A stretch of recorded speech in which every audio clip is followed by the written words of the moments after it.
अस्सलाम वालेकुम दोस्तों, उम्मीद करता हूँ आप सब खैरियत से होंगे। इस वीडियो में मैं आपको एक कहानी सुनाता हूँ जिसका उन्वान है दुश्मन का हवाबाज।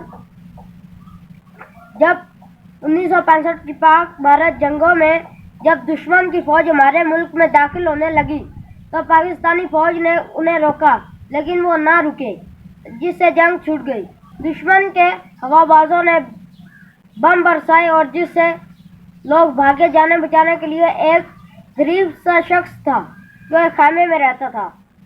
वो अपनी जान बचाने के लिए भागे, लेकिन उन्होंने देखा वो भागे जा रहे थे और उन्होंने देखा कि एक दुश्मन का हवाबाज गिरा हुआ है, बेहोश पड़ा हुआ है। वो उसे उठाकर घर लाए। जब वो होश में आया, उसे खाना खिलाया, पानी पिलाया, चाय पिलाई और फिर उसे आराम करने के लिए जगह दी।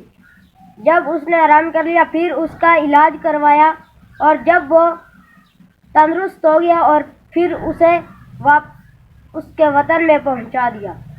नतीजा, हमारा मज़हब हमें एहतराम आदमियत सिखाता है। अल्लाह हाफ़िज़।